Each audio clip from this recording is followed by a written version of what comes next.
Hi everybody, welcome to a new tutorial from Sound for More. It's Leo speaking.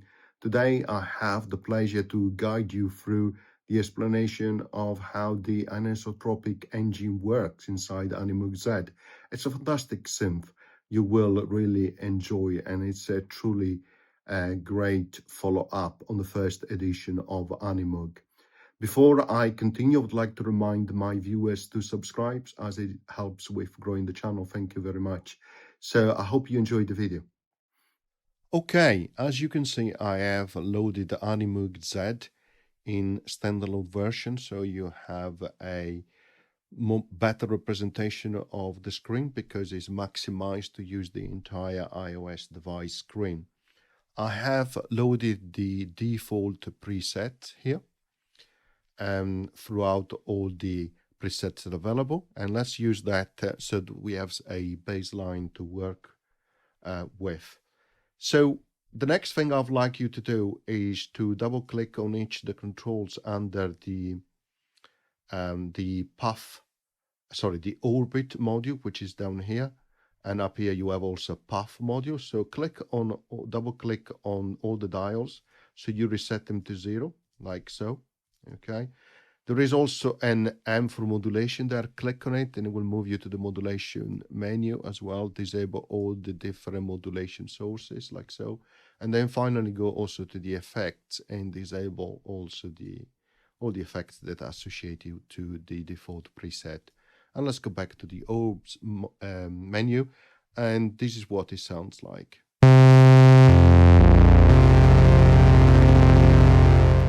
As you recall from a previous tutorial, what you have at the center is the representation of the wave cube. Okay, and this is where all the magic happens through the anisotropic NG, or as abbreviated with ISE. And you have different viewings, which you can change right here under the path module. So you have a top view, like so, front view, and left view. Remember, on the top view, you have horizontally X coordinates and vertically Y coordinates. On the front view, you still have X coordinates horizontally, but you have Z coordinates vertically. And on the left view, you have Z coordinates vertically, but on the horizontally, you have Y coordinates. Okay? And you can use one finger to move the path which is on the screen. So the different lines here with different dots represent a path through which comets, as I explained in a moment, will move through. If you use two fingers, you can change the visual of the wave cube like so. And if you double click with two fingers, you go back to the top view as it shows here. We have two modules on the orb screen. We have a path module that allows you to work with the path, which you see here on the screen. And then you have an orbit module, which allows you to work with comets changing orbit as they move through a path. So when you press on a node, you see that comet which start from the first point of the path and go through all the different lines in the path or through the path that's been created. By default, you have this direction, which means back and forth. And if you click and hold on a node, you will see that when the comet reaches the end of the last point, it will come back and it will continue to do that in a loop.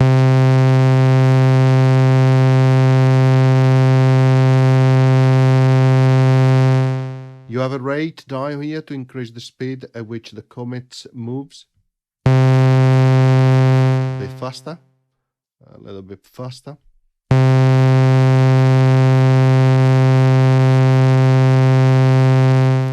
And you see messages, of course, on the top left-hand side.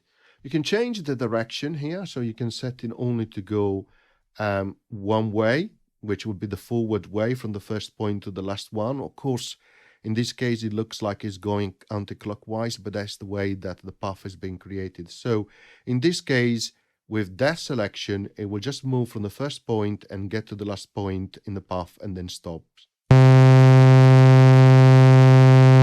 Like so. You can have it in a loop.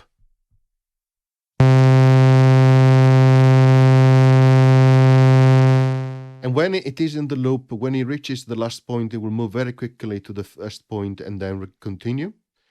The back and forth, we have already seen it. Then you can have it in a loop, but backward. And then also you can have it in a loop, but in backwards, but not in a loop mode. Okay. Of course, amplitude envelope will come into effect when you don't have a loop.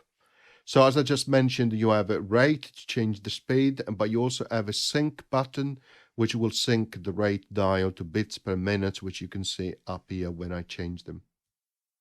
So it goes by nodes now. Let's disable that. Next, you have a constraint in terms of how you can move that path. When it is set in auto mode, it will try intelligently to use all the different axes to move the path, but you can constrain it to move it only to the X and Y coordinates, like so. Okay. Or if you are in front view, which you see better, you can constrain it also to move only on the Z coordinate, like so. Okay, perfect. As I mentioned, you have different views for top, front, and left. Okay, you have also an edit button, and let's set the top view. So we have X and Y coordinates. Let's go to the edit mode, and here it gives you the possibility to clear the path, as you can see, to add point, like so, and it will form lines when you add the following points from the previous point. And if you click on hold, you can create some interesting and complicated path. Of course, you can move points like so, okay, and you can erase points individually like so, okay, or clear if you prefer. So let's add 2 points, one that goes from this first block to this block here. Remember, there are 8 blocks here, which corresponds to 8 timbers, and then there are 16 blocks horizontally, which correspond for each timber to 16 waveforms, okay? The point you see here is the origin point, which will glow when there are no points defined. So if I click clear, you will see it will glow as the origin. Okay, perfect. So let's create again those 2 points, like so. Now you might just say, well, that's all good, but it doesn't sound that great. That's because we haven't defined what timbers it needs to use, and you do these under the timbers menu. I'm going to give you a short introduction to the timbers menu, and then I'm going to come back with a much more in-depth tutorial. But briefly, on the left-hand side, you have position for each block, so 8, which correspond to the 8 here, okay, in the orbs view. And then you have on the right-hand side all the different timbers that you can bring in, including a very special timber called silence. So let me show you. Here you have, you click on this button, which means you are in assignment mode for that position. So let's say that we have that sound. Then we click on the second one, and let's say that we want silence. And we continue through all the others. And we go to silence. Again, on this fourth one, we select the bell drop lower. And if you want to hear what they sound like, click and hold here. On each of the timber, you can hear it. Or you click on the play button corresponding to the timber position. And of course, nothing where there is silence. Now, so let's select silence for others as well, because I want to show you really how things work. So silence there again, and silence on the last 2 position as well. Okay, perfect. Now we have a timber on the first position and also timber on the 4th position. Let's go back to the orbs menu and let's decrease the rate so you can see the comment moving, and let's press on a key. So as you can hear, and let's set it actually to work in the forward mode in a loop as well. So let's try again.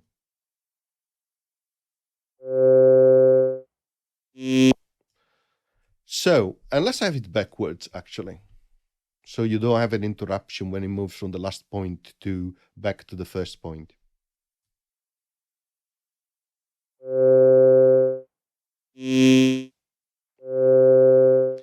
You see the transition from one timber to the other is not by the edges of the blocks, because the anisotropic engine is always morphing within 4 different blocks. So it's morphing from one timber to the other, and is always morphing within that timber between 2 blocks, so 4. Okay, and that is why I can show you probably better if I clear the path like so, and I create only one point like so, and then I go in move, I click and hold the node, and then I will move the point to give you exactly a sense of what happens.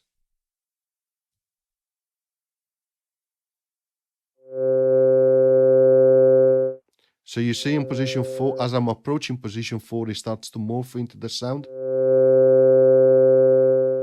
And as I started to come out for position 4, is morphing into the next timber, which is set to be silence here. Okay, so that is Ammod CPLX, the first timber in position 1, and position 4 you have this bell drop lower. Okay, that's the first position, second, third, and fourth. Okay. Of course, what we could also do is to move it alongside as well the timber to go through multiple waveforms for that timber. Let me show you.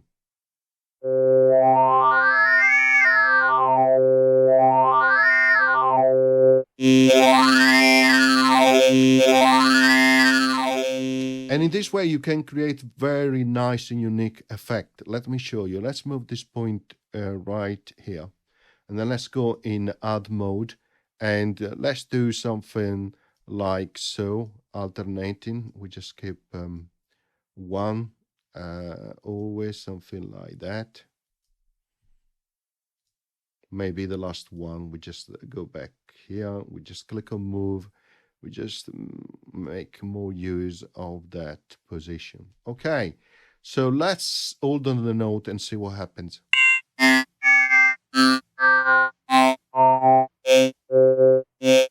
So it's morphing between that first timber in position 1 and the second timber, which is in position 4 in this case. So from this timber to that timber. Okay, let's slow down the rate as well.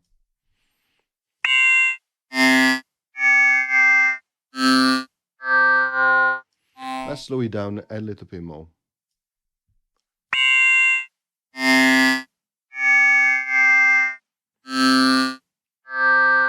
And that's the power of Animoog, of course.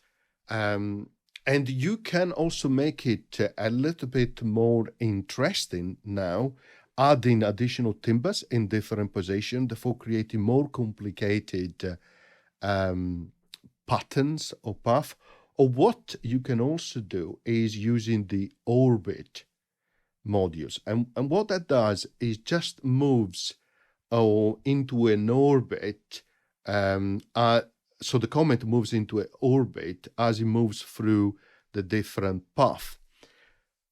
And the way to set that, let's try very simply. This is the x coordinate, right, horizontally. So let's increase the rate, which is the speed at which the comet will go through that orbit as it's progressing through the path.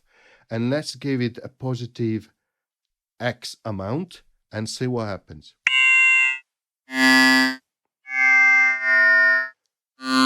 So you can see that the comet is not anymore straight onto the path.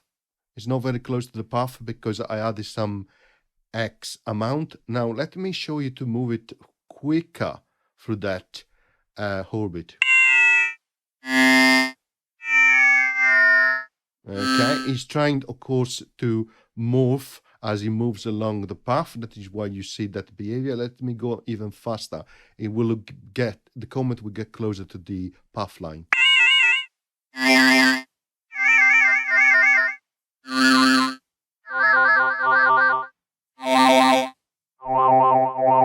And you can see the movement is on the x-axis, okay, because I set an x amount here. Next, you can also have the sync for the rate, okay, to go into BPM. You can also say move it also on the y coordinate as well. So you see a bit of that as well. Let's try.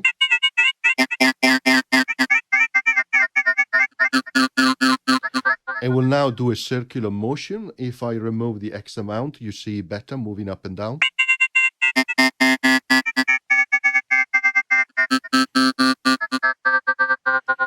Which is really cool. Let's give it just an X amount, a little bit more like that. Let's try again. And the reason I'm going on the X is because it moves against or through the waveforms for the timbres in position 1 and 4. And then what you can also do is go through the Z dimension, which is the additional bonus of having Animoog Z. So in this case, it will go up and down, and therefore it will add more complexity to the sound. So let's try. Okay. You don't see anything additional there because we are on top view. But if I was to go on front view, have a look. It's moving up and down.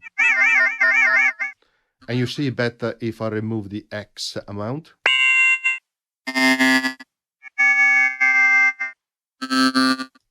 Okay.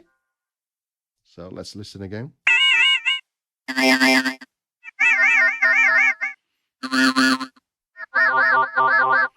You have a Z multiplier, which means that it multiplies the rate from the path to the rate on the orbit, and it's quite good because if you have that active, which you can have it also positive or negative. In that case, if you increase the rates on the path, it will slow down the movement on the Z amount. Let me show you. Let's set these to X amount 0 so you see better. Let's increase a little bit more on the Z amount to start with. So you see much bigger movement. And now I will show you that we use the multiplier here, going negative.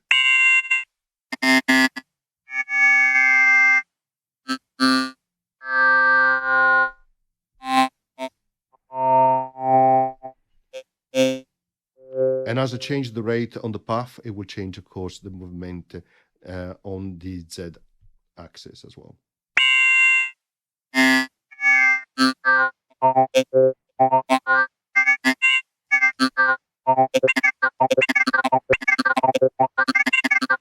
In this case, it's almost down to 0 as a movement on the Z axis. Okay, sorry, on the Z axis. Okay, let's set these to default like so. Let's give it a little bit of X amount and a little bit of Z amount.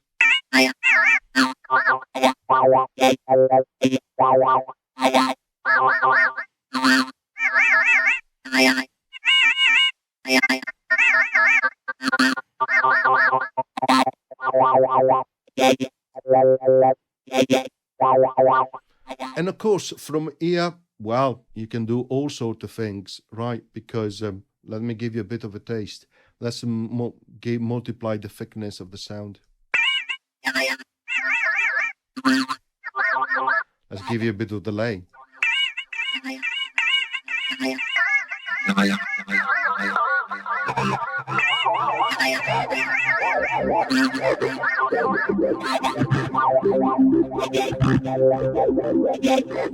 Let's apply some filter.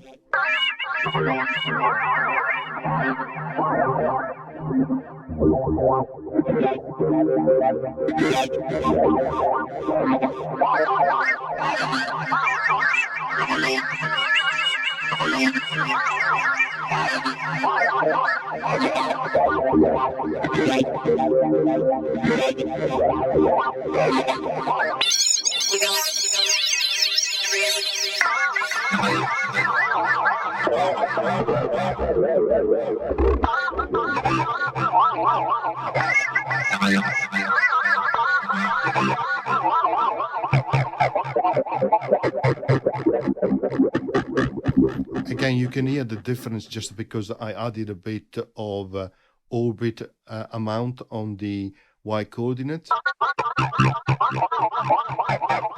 And in top view, you will see it goes almost circular, okay, because you have movement on the x-axis, but also on the y-axis.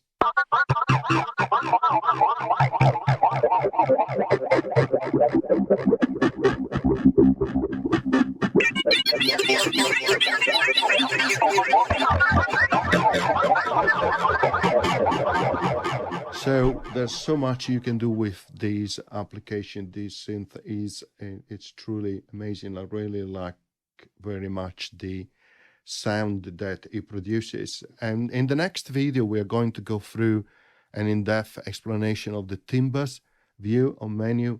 And that is where you will see, you will be able also to load, import your own waveforms, which even more fun than what probably you were expecting. Okay, I hope you enjoyed this tutorial. See you next time. Bye.